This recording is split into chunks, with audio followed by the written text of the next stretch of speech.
Welcome back to my channel friends. आज की video में मैं आप लोगों को सारे टिप्स, सारे स्ट्रैटेजीज़ बोर्ड्स के लिए या कोई भी एग्ज़ाम के लिए बताने जा रही हूँ। और ये टिप्स मैंने खुद यूज किए हैं अपनी बोर्ड्स के लिए। जब मैं क्लास 10th में थी तभी मैंने बहुत सारे यूज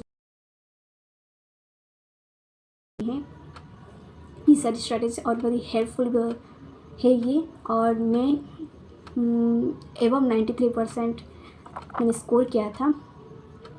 थोड़ी सी सिली मिस्टेक्स की वजह से कम हो गई थी, और वो सिली मिस्टेक्स क्या थे वो भी मैं आपको शेयर करूँगी।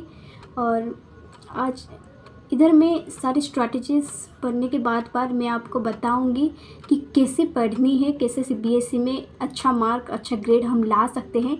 इसके लिए मैं आपको टिप्स भी दूंगी, तो प्लीज़ एंड तक फुल वीडियो देखना।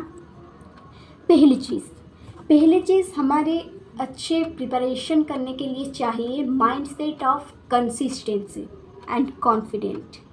हमें कॉन्फिडेंट रहना है और हमारे माइंड को कंसिस्टेंटली क्वालिफाई करना है कि हम एक चीज़ करें तो उसे हम जी जान लगा देंगे। उसके लिए जो कर रहे हैं पूरी मेहनत के साथ करते हैं, और पूरी माइंड मतलब उसमें ही रहनी चाहिए और कहीं पे नहीं।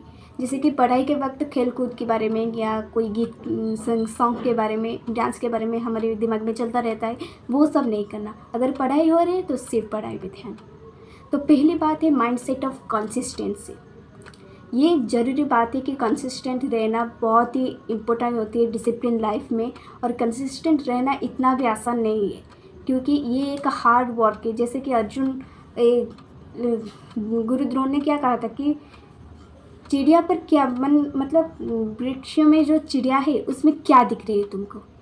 अर्जुन ने क्या कहा था, सिर्फ आँख। गुरु ने उसको बताया था कि आँख को लांघना है, इसीलिए अर्जुन को सिर्फ देखा उसका लक्ष्य, वही चिड़िया का आँख। उसी तरह तुम्हें सिर्फ अपना लक्ष्य पर ध्यान देना है कंसिस्टेंटली और कॉन्फिडेंटली। सो पहली चीज़ हो गई माइंडसेट ऑफ कंसिस्टेंसी और कॉन्फिडेंटली। देन सेकेंड चीज़ है duration. What is duration? Day और नाइट। वी नो डे और नाइट को ड्यूरेशन ही बोलते हैं। ये तुमको देखना है कि तुम दिन में अच्छे पढ़ सकते हो, तुम अर्ली मॉर्निंग अच्छे पढ़ सकते हो, या दिन भर पढ़ सकते हो, या तुम रात को पढ़ सकते हो। ये 3 टाइम से जहाँ पर तुम अपनी क्वालिटी को जान सकते हो। ओके, क्योंकि पहली चीज़ है कि तुम्हें पहले देखनी है कि तुम मॉर्निंग स्टडी कर सकते हो। मॉर्निंग स्टडी मतलब सुबह उठकर ब्राह्मण मुहूर्त में उठकर। मैं जब होती थी मैं कभी कभी नाइट स्टडी करते थे, और कभी कभी काफ़ी टाइम मैंने मॉर्निंग स्टडी की है, क्योंकि उससे मुझे ज़्यादा फ्रेशनेस मिलती है और ज़्यादा मोटिवेशन मिलती है अपनी पढ़ाई के लिए। क्योंकि मैं तुमको सजेस्ट भी कर सकती हूँ कि तुम्हें पहली मॉर्निंग स्टडी ही करनी चाहिए rather than of night study. Because ये मैं बोलना चाहूँगी कि नाइट स्टडी सिर्फ उन बच्चों के लिए है जो दिन भर सोते हैं पर रात को उनको नींद नहीं आती, उन बच्चों के लिए है ये नाइट स्टडी। और अर्ली मॉर्निंग स्टडी उन बच्चों के लिए है जो उनको रात भर नींद आती है पर दिन भर नहीं। ओके, तो अपने टाइम के हिसाब से अपने टाइम को यूटिलाइज करो। अगर तुम अर्ली मॉर्निंग से उठना चाहोगे तो मैं तुमको एक टाइम टेबल दूँगी। तुम्हारे लिए अच्छा टाइम है 4 बजे। अगर तुम उठ भी नहीं सकते तो कम से कम मैक्सिमम 7 बजे। ओके, तो तुम पहले, अगर मैं जब क्लास 10th में होती थी तो मैं पहले 4 बजे से उठती थी, और कभी कभी 3:30 भी उठती थी। और उठकर मैं पहले मेरी जो काम है मैं आगे नेक्स्ट स्टेप में बताऊंगी कि क्या करना है, कैसे मैं मैनेज करती थी अपनी टाइम को, और कैसे मैंने अच्छा स्कोर लाने के लिए कितनी मेहनत की थी। सब कुछ, सब सारे स्ट्रैटेजी, सारे टिप्स मैं आप लोगों को बताऊंगी, बस वीडियो के एंड तक देखना। तो पहली बात है ड्यूरेशन। अगर तुम अर्ली मॉर्निंग हो तो 4 बजे, जो बच्चा चाहे तो 4 बजे उठ सकता है, और चाहे तो वो 7 बजे उठ सकता है। सो ये अर्ली मॉर्निंग का टाइम है। और अगर तुम नाइट स्टडी करना चाहते हो तो पहले ये बात ज़रूर ध्यान में रखना, अर्ली मॉर्निंग स्टडी करोगे तो तुम रात भर सोए होगे कि नहीं।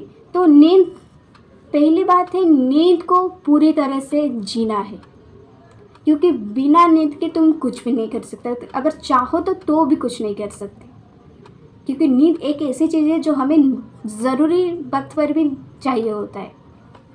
सो पहले तुम अपने नींद को पहले सेटिस्फिकेशन कराओ, पर ज़्यादा मत सोना कि कम भी मत सोना। इसीलिए अगर तुम नाइट स्टडी करने जा रहे हो तो पहली बात है कि तुम नाइट स्टडी के पहले 2-3 घंटे अच्छे से सो लो, खाकर जल्दी सो जाओ। सो मैं तुम लोगों को सजेस्ट करूँगी, अगर तुम नाइट स्टडी करने जाते हो तो 12 से पकड़ लो, पर उसके बीच 8 से 12 तुमको सोना चाहिए। तुम सोने के बाद ही अच्छे से नाइट स्टडी कर सकते हो। अगर तुम्हें सोते सोते नींद भी लग जाती है तो कोई बात नहीं, सो जाओ, उसके दिन उसको अपनी अर्ली मॉर्निंग में यूटिलाइज़ कर लेना। क्योंकि अगर रात भर नहीं पढ़ सके तो सुबह तो उठना ही पड़ेगा कि नहीं, तो उस समय की नाइट स्टडी को तुम अर्ली मॉर्निंग में कन्वर्ट कर लो। और ये बात है कि तुम पहले सो जाओ, फिर उसके बाद अलार्म सेट कर देना, और उसके बाद अलार्म जब बजेगा तो उठकर अपनी नाइट स्टडी को फुल एंजॉय करना। ओके, सो नाइट स्टडी के लिए और अर्ली मॉर्निंग स्टडी के लिए मैंने तो टिप्स बता दी, कितने टाइम से कितने टाइम तक पढ़ना है। और उसके बाद हमारे आते हैं मेडिटेशन। या this is the most important thing that I have to tell you, or I am telling you, that meditation is the key of consistency. Okay, meditation ही वही एक चाबी है जिसके द्वारा तुम कंसिस्टेंसी की ताला को खोल सकते हो, अपने दिमाग की पावर की ताला को खुद खोल सकते हो। क्योंकि मैं जब 10th में थी तो मैं पहले जब उठती थी 3:30 और 4 बजे से, मैं पहले मेडिटेशन करती थी। मेडिटेशन भी कैसे करना है देखो, पहले तुम अगर योगा भी कर सकते हो और चाहो तो मेडिटेशन भी कर सकते हो। अगर तुम कोई मंत्र भी हो सकता है कि चांट कर सकते हो, और अगर कुछ नहीं आता है तो तुम सिर्फ ओम ध्वनि को उच्चारण कर सकते हो। ओम ध्वनि इतना ज़्यादा पावरफुल इफेक्ट देता है अपने माइंड के ऊपर, जो अपनी मेमोरी पावर का भी बढ़ाती है मेडिटेशन, और ये पढ़ाई के लिए बहुत ही हेल्पफुल होती है मेडिटेशन और योगा। सो मेडिटेशन कैसे करना है, ये नहीं कि हमें सिर्फ आधा घंटा पहले दिन से स्टार्ट करना है, नहीं। पहले तुमको मेडिटेशन 5 मिनट के लिए करना है, कुछ दिन बाद 10 मिनट के लिए, कुछ दिन बाद थोड़ी 15 मिनट के लिए, ऐसे ऐसे बढ़ाते जाना है। ओके, तो पहले से ही मतलब ज़्यादा टाइम तक तो मेडिटेशन नहीं कर पाओगे पहले दिन से, क्योंकि ये इतना भी आसान काम नहीं है। तो मेरे 3rd टिप है मेडिटेशन करो, जब उठोगे तब मेडिटेशन करोगे। दिन में सुबह जब उठोगे तो मेडिटेशन करके पढ़ोगे, फिर जब रात को जब सोकर उठोगे तो मेडिटेशन करके ही पढ़ोगे। ओके, तो ये बोथ अर्ली मॉर्निंग और नाइट स्टडी के लिए बेटर है मेडिटेशन। दूसरी बात है अपना टाइम टेबल बनाओ। टाइम टेबल बनाओ मतलब मैं इसके लिए और एक वीडियो डाल दूँगी कि किस तरह से मैंने मेंटेन किया था क्लास 10th को पूरी साल, और किस किस टाइम पीरियड में मैं स्कूल से मैंने कोई भी कोचिंग नहीं ली थी, इसलिए मैं इसको बिना कोचिंग के ही बताऊंगी कि कैसे स्कूल के साथ साथ अपना टाइम मैंने मैनेजमेंट किया था। सो time table is most important. अगर तुम टाइम टेबल को सही से फॉलो नहीं कर सकते तो टाइम टेबल मत बनाओ प्लीज़, क्योंकि अगर तुम कोई चीज़ नहीं कर सकते तो उसको मत घसीटो अपने काम के बीच। अगर तुम आलू के छिलके नहीं छिल सकते, उसे धो दो,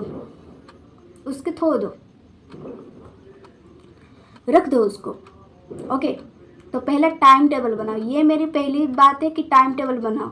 अगर तुम टाइम टेबल नहीं बनाओगे तो अपनी कंसिस्टेंसी नहीं आएगी, और अगर कंसिस्टेंसी नहीं आएगी तो पढ़ाई में मन नहीं लगेगा। यहाँ थोड़ी मोबाइल पे देख लेना, यहाँ कोई कहीं पर खेल लेना, हाँ पढ़ेंगे तो यही बात होती है। इसलिए टाइम टेबल बनाओ, इफेक्टिव टाइम टेबल बनाओ जिसके अंदर तुम पढ़ सकते हो। और ये नहीं कि मुझे 1 घंटे के अंदर एक सब्जेक्ट ख़त्म करना है, ये तो पॉसिबल ही नहीं है ना।